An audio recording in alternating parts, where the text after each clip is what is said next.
All right, everyone. Thank you once again for joining. Did you know the ESCO HVAC show? We're so grateful to be here. We're getting so pumped up. We got our conference starting on Sunday. Some of our team is actually already headed out there to start getting things prepared and get set up for over 1,100 people showing up, HVACR professionals from all over the country. We've got some from Canada joining us. So we're going to be gathering to learn about the technologies and transitions that are happening in the industry. And that's really what we're here to do today, is to talk about changes in technologies and transitions that we all need to be prepared for. So thank you all for joining us, and let us know where you're joining from. I'm here in Brownsburg, Indiana, and we're being joined today by Shelby Breger. How are you doing, Shelby? I am doing well. It's nice to see you.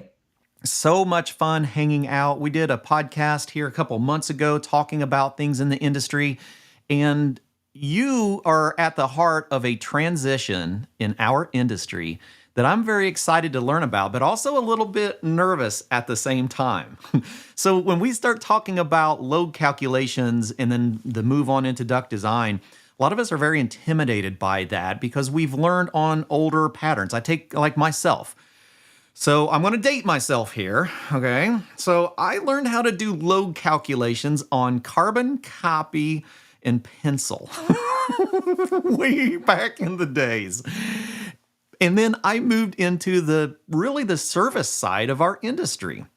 I spent almost my entire career in the field on the service side and didn't do a lot with load calculations. We'd have some custom homes every once in a while.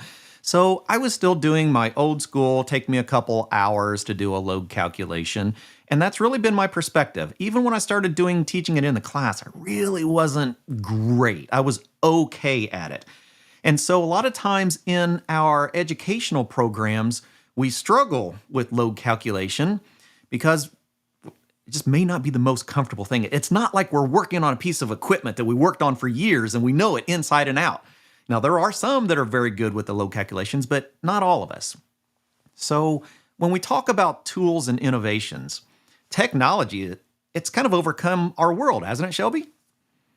It has, but not to a level that is overwhelming yet. I think there's still so much opportunity in every industry, especially HVAC, to really support people in the field. Because when you look at what's out there in supporting healthcare professionals or supporting other industries, every single workflow that they do has some sort of technology supporting. And when you look at HVAC, there's so much opportunity to do the same thing. And there's been such a wave of awesome innovation to support that. But I think there's a long way to go. This is the beauty of this trade, is that nothing's going to replace that person in the field doing this work, but it's about supporting and augmenting their capacity. Yeah, using tools. I mean, I'm a tool junkie. If there's a tool that makes my job easier, I'm all about it. So when digital manifold gauges came around, I was like, oh yeah, this is helping me. This is calculating superheat and subcooling quickly, and I can work on a variety of refrigerants. I can just punch a button, and boom, I'm there. And then I started having apps to look up, my service manuals, because a lot of times their service manuals aren't in the piece of equipment, or it's hard to read even all from the model numbers. And so we got applications that just make our life easier. Now, for our educators in the programs, especially in our vocational programs, we are limited by time. If we step back 20 years ago, we probably had 2,000 hours to accomplish a program. Now we may only have 1,200 or sometimes even as low as 750. So we have to utilize our time as good as possible. And I think really the only way we're going to be able to reduce our need for technicians, we're always going to have a need, but it's pretty significant right now. The way that we can reduce that, the way that we can help our industry, is to upskill everyone in the industry and help make them a little bit faster. So that's what we're going to do. We're going to talk about Conduit Tech a little bit. So Shelby, before we get into the presentation, tell us a little bit about how Conduit Tech evolved in your side of the industry. Absolutely. So Conduit Tech came from first just a year of research. My now co-founder and I met, and we were wondering, what can we do to accelerate this vague concept of residential energy efficiency? Mhm. And the deeper that we dove into this, the more we realized how challenging it is for HVAC professionals to be able to sell more efficient equipment, to then install it, make sure the systems align with the ductwork, get everything lined up, and then communicate all of that to the homeowner. And the homeowner, on the other hand, doesn't really think about many of these details until once every 10 to 15 years, where they absolutely need to. And so what we started to think about was, okay, this is, a problem that is challenging. How can we make this a win-win for everyone? Because it should be on the surface, right? It should Mhm. absolutely be a win for homeowners to adopt more efficient equipment, contractors to sell more efficient equipment, and then for our grid for it to be more stable. But the more we learned, the more we realized that there are so many other things going around in the mind of an HVAC professional every single day. And this is where we started to really focus in. We kept talking to folks, and they would say, we spoke to hundreds of contractors before we even started the company, just Hmm. asking what's on your mind? What are some of the biggest challenges? And what we observed was this huge tenacity of, well, we've always made do. We can make do with what we have. But the deeper that I dove, the more I was like, no, no, no, really, tell me what's really painful in this job. And it's like, Hmm. well, hard to resource our teams well. We're constantly having new team members join. It's hard to find people with experience. It's challenging to be able to communicate to homeowners and sell high efficiency equipment. It's challenging to get all of the pieces done for a permit. It's challenging to make sure that you can design the right system and make sure there's no callbacks. There were so many pieces that were challenging, and I can't say that we at Conduit solved them all. But one thing that we realized is there's so much opportunities to support the professionals in the field, but it doesn't surface until you dive really deeply in those conversations. So maybe that's a great segue to some of the themes that we kept hearing, which Sure. was summarized as like this ongoing need for design and commissioning. I think Oh, this is man. something we talked about quite a bit actually Mhm. on the Measure Quick webinars. Is the Mhm. equipment is changing so much that it's not just about design, but it's also about how do you commission it. The second is it's not just about the equipment and the refrigerant changes, which you'll see as the third one that are upcoming, but it's also that there's a shift in consumer demands and then regulatory pushes towards heat pumps and more efficient equipment, tighter homes. All of that is actually changing what our design process looks like and what our system selling process looks like and how we communicate all of that to the homeowner. So the more we dove into these changes, the more opportunity we saw to really support the contractor every step of the way.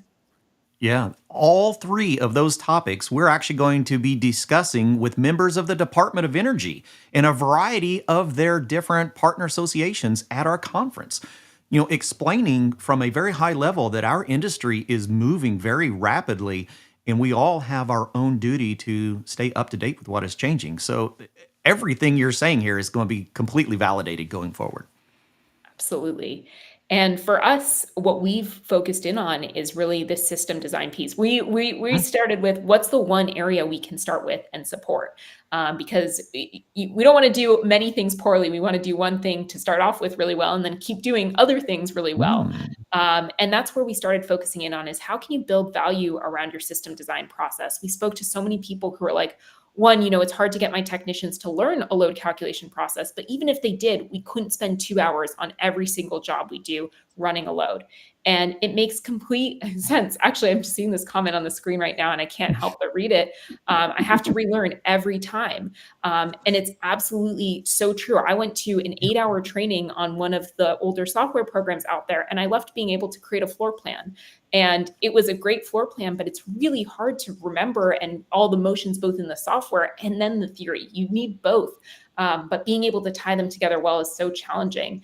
And not only is there that like technical, like what are your tools to do this piece of this, but it is also a question of what can you do to be able to showcase this to the homeowner? Because often that Absolutely. work that's being done on a desktop computer is the homeowner's not seeing it. They're really lucky that you're doing that work for them, but they're not Yeah. seeing it. Yeah. So it's They're not absolutely sitting in front of you at 2 o'clock in the morning when you finally finish it. no, no, no, no. Yeah, it's mind boggling. Mhm. Okay, fantastic. And everyone joining, we have a great group today. Please let us know if you have some questions along the way. We'll be happy to answer some questions. We're going to be doing a live demo here in just a little while to show you exactly what we're talking about. There's a lot happening here that is going to be unpacked and go, oh my gosh, I can't believe it's this simple and that we're using my phone and technology in it. So, yeah, you're going to be very intrigued here.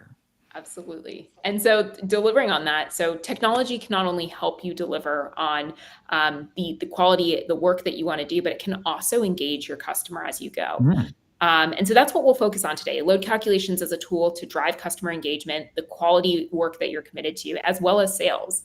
And I think one thing that I wanted to highlight to tee up load calculations as a tool, not just for your quality work, but also as a sales tool, is it's a mechanism to do all of the things that are on the left side of the screen that you often want to do when you're making a sale. It's time and data to build trust and rapport.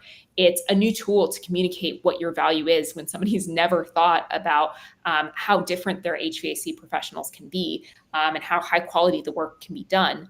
The third is that it's a customer first mentality. It's all about showing deep customization, right? Everyone here knows that every home is a little bit different. It all has their little nuances. Even if they were once cookie cutter homes in the same neighborhood, some of them have been updated, some of them haven't. It's always about how do you customize that homeowner experience. And how do you think about that when you're both thinking about closing a new install opportunity or highlighting your commitment to that quality? And this is where we see load calculations playing a role across the board. It not only gives you a reason to spend time on site, but it is a reason to spend time on site. It is a way to frame the pain points in an understandable way to the customer. And I think about this all the time. I'm in this room right now, which like starting in a couple months, it's going to get really uncomfortable here at about 4:45 p.m. because it's a west-facing window. It's quite large. I live in South Florida. And what will happen is it's going to get very hot in here because we have undersized ductwork and we have a single stage oversized system. And once you start to piece this all together and you talk to the homeowner, you're like, oh, that room's really uncomfortable. You know, it doesn't have to be that way. Let's talk about what your system was, what it is today, and how we can design a really amazing solution for you. It's not just plug and play. You all know that far better than I do. It's about designing the right solution and then implementing it, because there is a lot of craftsmanship that goes into each one of these. That data is a crucial tool, especially when we start talking about value propositions for our consumers. You know, in a short period of time, we can actually evaluate a structure and go, I'm sure you've probably gotten some estimates, and you've got an existing 3-ton. You've probably been given some estimates on 3 tons, but did you know that you actually only need a 2.5 ton for this system? Have you done any major improvements to this home because your load calculation is significantly reduced than what you already have? And they go, oh yeah, actually I put insulation, I replaced windows and doors, and go, so did anyone else do a load calculation while they're here and realize that you're actually oversized now and that's part of your problems? And they go, tell me more. That's value. Absolutely. Yes. And it's numbers at your fingertips, and it's talking to their pain points. And ultimately, that's what everyone in this community is doing, is they're highlighting those pain points. But it's what are some of the data points to back that up and to make it a little bit more understandable for the homeowner and bring that to the forefront for them. Yeah, absolutely. Speaking my language. Well, even more so, building value by explaining load calculations. So we talked a little bit about some of this. The first piece is ensuring that the new system accounts for any changes made to the home, just as you were saying. Second is ensuring the equipment is appropriately sized in the first place. This building that I live in was built a couple years ago, and it definitely was never appropriately sized, and that's okay. Well, it's a little uncomfortable, which leads to point number 3, increased comfort. A lot of folks think about comfort. We all know that selling comfort does matter. And with comfort comes efficiency very often as well. Absolutely. But really explaining, what is this lived experience supposed to be? Is your air conditioning unit supposed to run for 5 minutes every hour? Probably not, especially if you're in a humid climate. Well, actually, I can say definitely not. And that leads to the last piece, which is dehumidification. So I think all the time about my own home, where we have, I'll set my thermostat in the cold, dark hallway till 73 degrees. And if I let it go any higher than that, I actually have water sensors in my apartment that will go off telling me that my humidity is too high, because at anything higher in temperature than 73 degrees, I don't have enough dehumidification capacity because my system isn't running for long enough. And it's always fun to observe this, mostly because I'm a nerd about this topic now. Right. We understand. But a little less fun if I weren't so excited about load calculations. Yeah, indeed. So this is what brings me to what Conduit is, and we'll do a short, quick demo about it. But what is the goal? Our goal is to help you sell on site using load calculations, use it as a customer engagement tool, and also get that quality work done. It's about showcasing that work that you're doing in that design process and in that proposal and sales process. It's about using the custom images of the home to showcase to the homeowner, this is what your home is like. These are the rooms that we want to address. Here's how we're going to do so with proper system design. And then Hmm. lastly, being able to communicate that with your install team. I was talking to somebody today who's like, I've just been waiting for this to be able to hand this over to my install team. Here's what you're walking into. Here's the model of the home. Here's the layout of what this looks like. Here's where we want to place these units. Let's go. And that is one of the things that we are constantly building towards, is how do we ensure that we are helping set up the person who's in the home designing that system, and how do we help set up that person who's installing the system as well and help support that handoff. We're continuously building out more tooling and more reporting to support that. Ray Ray made a good point a while ago. There was a time where you did this with graph paper and a ruler and pencils and pens. And I'm very intrigued. So, what kind of technology are we talking about here? Are we talking about buying new tools and equipment to be able to do this, or how are we creating this type of almost 3D animation? Absolutely. So we'll get to that actually now, which is we're using devices that you already are using in the field. So the more sophisticated ones being iPad Pros or iPhone Mhm, Pros. What mhm. that Pro really means is that it has better camera technology as part of it. Sure. And in that is a LiDAR sensor. And a LiDAR sensor stands for light detection and ranging. It's used in a whole range of applications, self-driving cars, all kinds of interesting stuff. Somebody was telling me they use it for road planning, things like that, but it is a precise tool for measurement. And the ones, if you have an iPhone Pro, a recent iPhone Pro in your pocket, you already have LiDAR available. Exactly. You are able to use that to be able to form like these augmented reality worlds. And the way that this works is it's sending light beams out from the back of the camera, measuring how long it takes to bounce off, and take the time that it takes to come back. Uses that time that it takes to come back as its form of determining how far that point is from where you are. And it's sending these light beams out so many times per minute that it's using that to map out the entire structure as you go. It's wild. That's And as crazy. Yeah, Joe actually just made a comment. Yes, yes, Joe. There was a time where I'd stand at the van and go, it's, it's probably 60 feet. It's about 40, and it's about a 612, maybe. Yeah, Joe, there were definitely times where I didn't even imagine to have technology like this. So we've entered a very interesting place in our world. We're already using tools for tracking our jobs. We're using tools for tracking our measurements on our refrigeration system and our temperatures and our pressures. Why wouldn't we want to use the technology that's already in things that we may have in our hands? All right, absolutely. got me curious.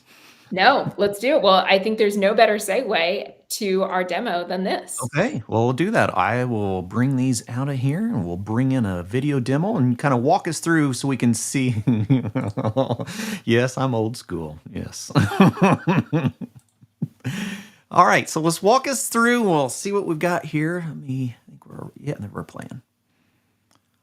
I think. Hold on. Let me hit the play button. All right, let's bring that one up separate. There we go. Okay. Fabulous. So what we're going to take you through is a recorded video of what the platform looks like today, which you'll see right Mhm. here. We got a list of all of the jobs that have been recently done in this portal. And you can visit and review, edit any existing job. You can always go back in time and adjust projects that you've already been to. But what we're going to do is we're going to build a job from a template. And what it's going to do is it's going to start by selecting the template based off of where you put your address in. And so these templates are options. We have 3 ways to start a job. You can start from our job wizard, start from scratch, or start from a template. But the template is the opportunity to type in the address and then pull in a template that's available. So I'm going to start off by typing in a job address.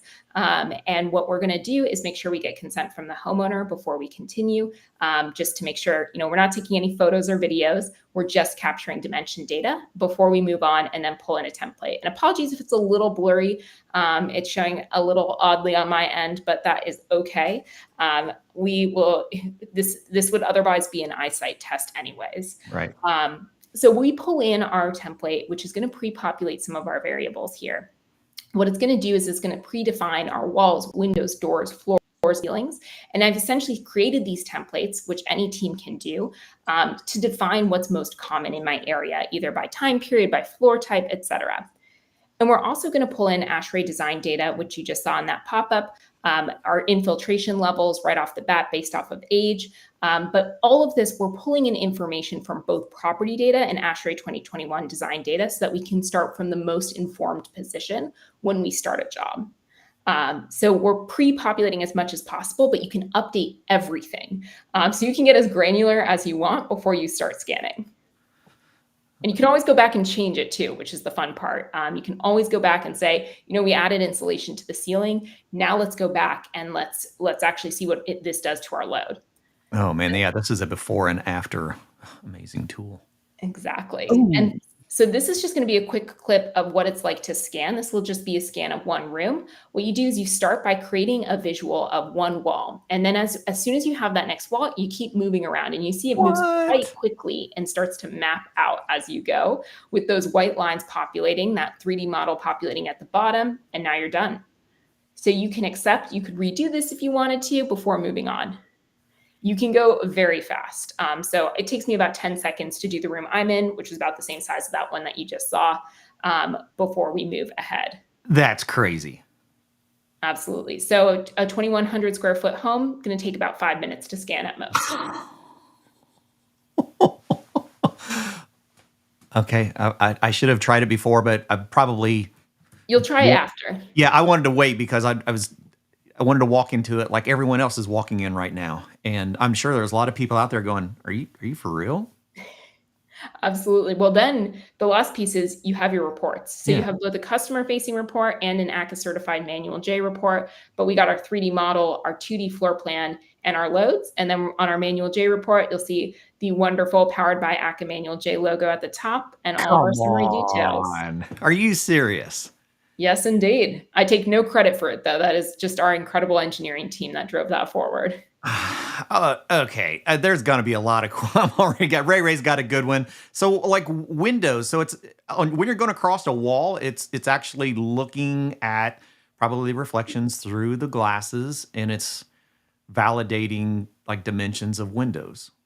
Absolutely. So it is, as you are scanning, what's happening is it's capturing the dimensions of windows, and it's also capturing the orientation because there's actually a compass in your iPhone, in your iPad. There's already those compasses embedded in those devices. Yeah. So we're mapping the two together. And so what we're doing is we're using your input that is really critical, which is what is the materials of that structure?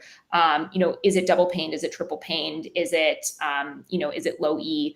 What is the window structure? That's the part that only the professional can do for now. Technology isn't smart enough yet. No. I mean, there's no way that well, I'm sure at some Maybe point. one day. Right.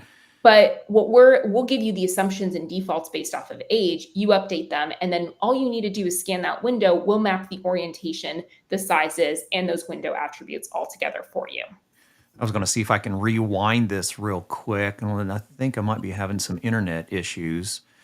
Yeah, I mean, isn't that crazy, Murph? I mean, I was in there hitting that too, Daniel. Sorry about that. So it makes sense that we got a gyroscope in it already. Why not utilize that as we're walking around? So orientation is really kind of maximized now.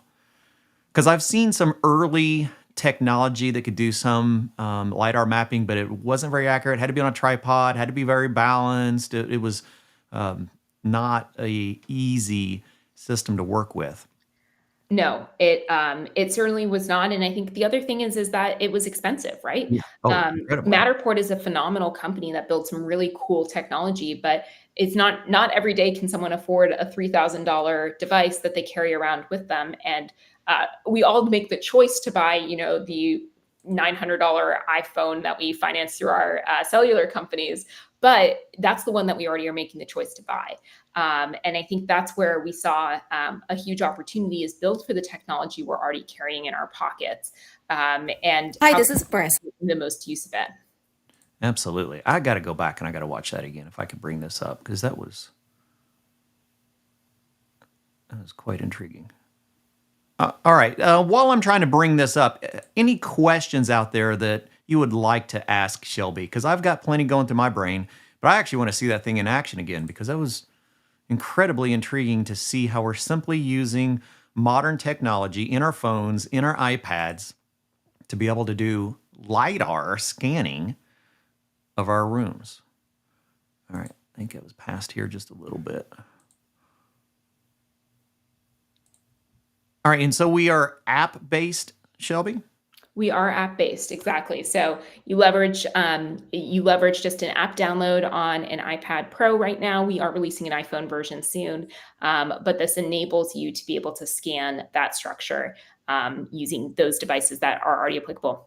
And somebody just asked in the chat, ceiling Yeah. height. Yes, we're capturing ceiling height. So one of the things that you may have noticed in that motion is that we were pointing up and down the camera lens. And when you point I up and did. down that camera lens, what's happening is it's capturing the top to the bottom of that structure. So if you have multiple ceiling heights, it'll capture that too, but it's capturing that. So you're also getting volume as you go. Okay. I think I might be back there. Yeah. There's a good question. All right. And we don't have to get in that if we don't want to, at least be able to direct people to learn the resources. That's entirely up to you. All right, here we go. Absolutely. All right, so that's what we're doing then. So in that device perimeter, so it's actually showing you where to use your camera in that vicinity.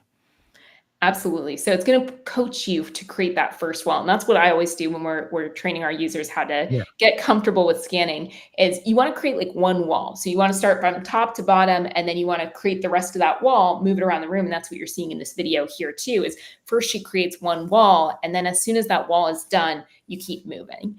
And then you keep mapping as you go. All right, now let's say we had a tray ceiling or a cathedral ceiling. Does it actually look for the separate lines and heights of those as well? It does. So it does look for the separate heights. It does Uh-huh. assume, as of right now, it assumes that it's a flat ceiling height. But what it's going to do Yeah. is it's going to take the average between the highest and the lowest ceiling Mhm. heights. And then what we have built out in our platform is the ability to then go back in and manually adjust it and calculate the appropriate surface areas and volumes if you want to get that precise. We know a lot of Ye folks like to stick with average ceiling height as their method, which Yes. is the default. But if not, and you want to get quite precise about the surface area of that ceiling, as well as the very precise, like here's, the top, this is the peak, this is, it's 10 feet, it's 17 feet, you can always override as well in the platform. Okay. So we're now to a point then we can do a complete evaluation of a structure in I seen that original slide that said in under 15 minutes, and I think that's very realistic. In 15 minutes, we can evaluate and design a calculation for a home. Absolutely. It's the Hmm. vast majority of our projects are completed in 15 minutes or less. We have some users who never take more than 5 minutes. We have some users who like to take the full 15. But what we find is that it really just comes down to how much, do you want to detail every single window to be however precise it is with whatever other details you may want. If you have many building materials, you can add as many as you want, but you don't have to. And so it's about what the level of granularity that people pursue, but really the scanning takes about 5 minutes for 2,100 square feet and you're good to go. And I noticed when you're going through the different files, so this has now become a shareable file that you could send to homeowners, you could send to other members of your team, engineering, anyone that is interested in looking at what those actual dimensions are. So even from a technician, if I wanted to do a scan and send it back to my company for evaluation, it's that easy just to share a, a file. Absolutely. So it will right now share as a PDF. Is the first way that you can use right off the bat. So you'll share it as a PDF. That's the first way that you can do it. And then the other thing that you can always do is go back and edit it thereafter, and then change it from within the application. That's how it works right now. Is you edit it directly from within the application, but you can then always change those results that you get, and you can always immediately send the PDF results as soon as you're done. Okay, so like Joe was asking about adding additional people, essentially you're really just adding additional heat loads. So we could manually go in and add our heat loads for additional people. So we can show it as an empty space or an occupied space, either one. You could. What I will say is, somebody mentioned that this is thinking about a church. One of the Mhm. things that this is designed for is residential and light commercial buildings. So once you start getting into something that's going to be, 7,000, square feet with really, really tall ceilings, one of the challenges that I'll be transparent about is that your sensors are only so powerful. And so they like to True. be about 5 to 15 feet away from your closest wall. And so once you get into some of those bigger structures, depending on what type of church, if we're talking about an old school 1950s church, or if we're talking about one of the really large ones, a really large one, maybe not as perfect, but it is something that I would say is really designed for some of those residential and light commercial structures. Yeah, absolutely. Particularly in our residential. I mean, I think about this, going forward, we're going to be spending a lot of time talking about inverter technology. We're going to have a lot of IRA incentives that are going to encourage homeowners to improve the performance of their structures. So, window and door incentives, insulation incentives, heat pump incentives. And so we have the opportunity to look at structures and reevaluate what those load conditions are to be able to get an optimal size equipment. So it changes the amount of time that it would take for us to evaluate what a structure is. And so I see it from two different perspectives. I see it as an incredible tool for a residential contractor, but I also see this as an amazing tool for a classroom. Could you imagine preparing your technicians who already know technology, your students who already know technology inside and out, and go, by the way, we're going to help you understand these structures when you get to the workforce? You're going to have a tool that everyone around you is going to go, wait a minute. Where did you learn that? I want to know what that's about. Yeah. Absolutely. Yeah. Okay, we're gonna have to continue that conversation and do some demonstrations. I'm gonna have to do a live demo of this sometime because Please. you, Yes. yeah, you really got me intrigued because I think about it from the educator perspective, going, okay, if I want to teach load calculations, this is the way that you do it. You save time, you use innovation. Okay, all right, I like it. And that's the thing though, it doesn't obviate the need for theory, right? We still Mhm. wanna train on how do you evaluate the building envelope? How do you make sure that you're updating the right inputs, the part that only you as the professional in the field can do? And I think that's where we see this is really similar to the topic we were talking about at the very beginning is it's all about enabling the person in the field to feel confident doing the work that they wanna do. And it's a tool to augment more than anything else. But I think that it's for us, we love when educators use our platform because we Yeah. get to show, look, you can do this high quality work that you want to get done for your customer, but it doesn't have to come at the cost of your time and your ability to serve as many customers as you need to, because it's simple enough and fast enough that you can do on site. Okay. Is there any other slides? I know we went through, did we go through all of your slides or things We that you still want to share and go over? we cruised through them. Okay. Wow. We're so excited to get to the demo. Yes, we were. All right, Shelby, let's talk about resources for connecting with Conduit Tech because there's going to be a lot of people wanting to know what are their opportunities. So I am going to share a couple different things with everyone. It's going to take you to the same place. So if you grab that QR, it will take you over to the Conduit Tech website, which I've got listed on the bottom. Let's talk about how to get connected with Conduit Tech. We're definitely going to start at the website. What are we going to find at the website? Absolutely. So on their website, you'll find information all about the platform. You will also find a ton of resources about load calculations, about different sort of webinars, different things that have been offered in the past. And then what you'll also have the opportunity, if you want to, is to book a full demo. So if this little demo opened up more questions for you than it answered, we can go over any of those details that you have questions about while you're in the home. So absolutely, I would say book a demo, learn from our team. We'll walk you through it and make sure all of your questions are answered is probably the best way. Although you can also reach out to us directly if you want to ask questions at info@getconduit.com. That will also be listed on our website on the contact us page. Okay, and that is a good question that came in, Ray. Is since it's using geo tracking, is it also showing like on our walls and on our design the directions? Absolutely. So when you are scanning, it's going to show at the top where you're scanning, what Mhm. direction we are capturing as you scan. So we're going to pull in the orientation. You're also going to see that on the manual J report. When you look at it, you'll see the orientation of each of the area of each window. So you'll see all your north windows. You'll see the total area of all those windows grouped on that as well. Okay, I was thinking I wanted to run over to the site just to be able to show, because I was skimming through some things earlier. Still got plenty of time here if anyone has any other questions, or Shelby, you want to talk about any other components that we haven't covered yet? What I will say is that we're continuing to build out and we continue to seek feedback on what people want as the next sort of step in this process. For us, it was so critical to get ACA certified because we work with so many contractors in states. I believe there's 29 of them where ACA Manual J is the standard for those building permits.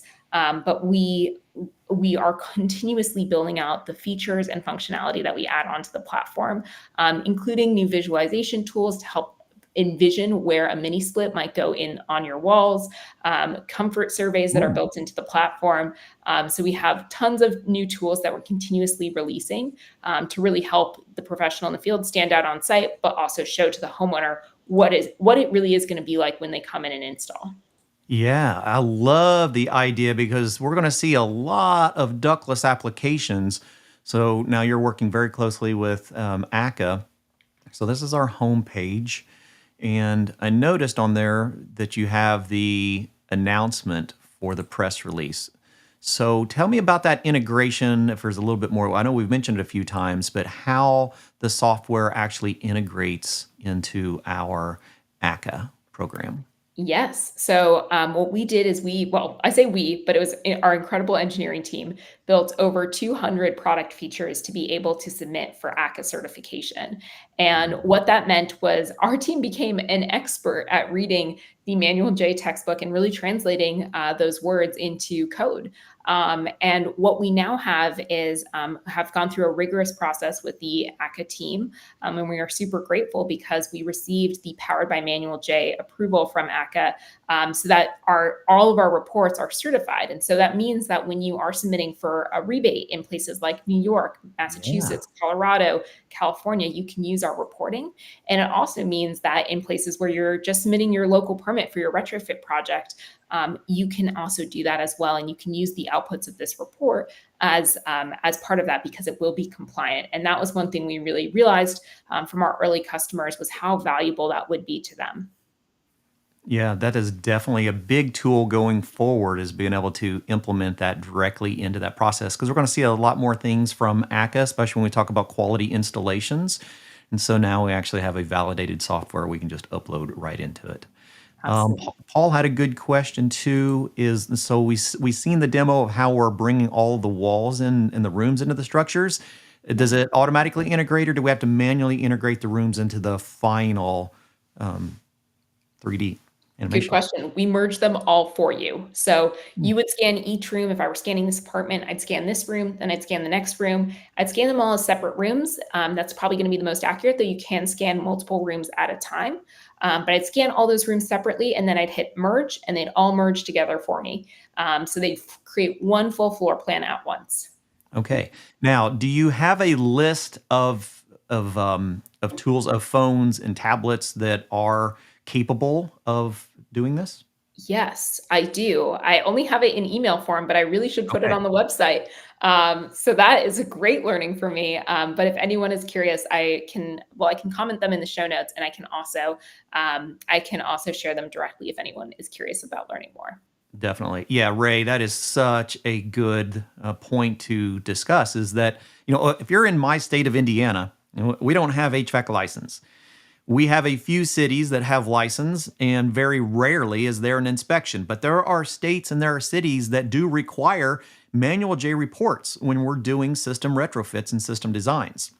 So we all know how much time it takes if we're manually doing that. Now it's a tool to completely reduce our time on these system replacements and system installations. Absolutely.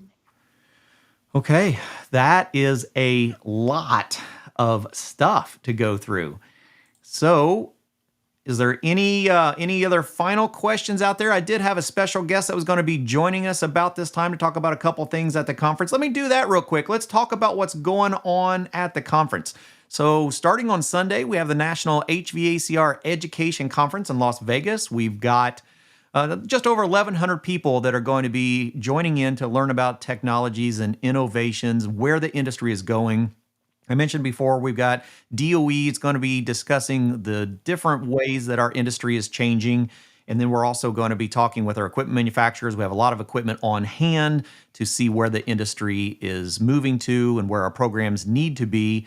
And this fits right into this entire agenda. I see Toffee Coleman joining us in. Let me see if we can get Toffee in here real quick. Toffee, can you hear us? I can. Good How are morning. Good you? afternoon, everyone.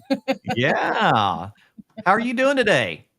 I'm feeling good. I'm feeling good. It's starting to be spring here in Seattle, so I'm excited about that. Longer days are coming ahead, so we're happy about that.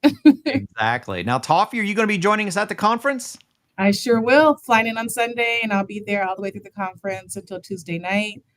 Looking forward to showing our latest tools and resources for educators at the conference, and just interacting with you all and hearing what's new and how we can support you in your training needs. Definitely. Definitely. All right. And any promos, anything we want to talk about there, Toffee, for the conference? Yeah, so as usual, we'll and let me just tell you where our booth is. We're booth number 407. Okay. And we'll have our Fluke standard products like our meters, clamps, what you all pretty much have known us for. But we'll also have some of our AmPro products as well. I think a lot of people forget that AmPro is a Fluke company, and Oh, so yeah. you're getting the same technology when you get an AmPro and a Fluke tool. We'll have information on our discount program that we provide to educators. We offer a 25% tool discount on pretty much the whole Fluke catalog of tools that you can purchase through any of our distribution partners, which some of them will be at the show. So you'll get to learn more about that process. Also, we'll be promoting some of our resources that we have available, our free online courses such as motors and drives, digital multimeter basics, and more. This is all free. So we'll have information on those classes available. We'll also have some of our product specialists there to answer any of your questions around, how to use certain meters or clamps or tools. And then also we'll be giving away some good swag, but I'm not going to tell you what it is. You'll have to come to the booth and see what it All is. right. I like it.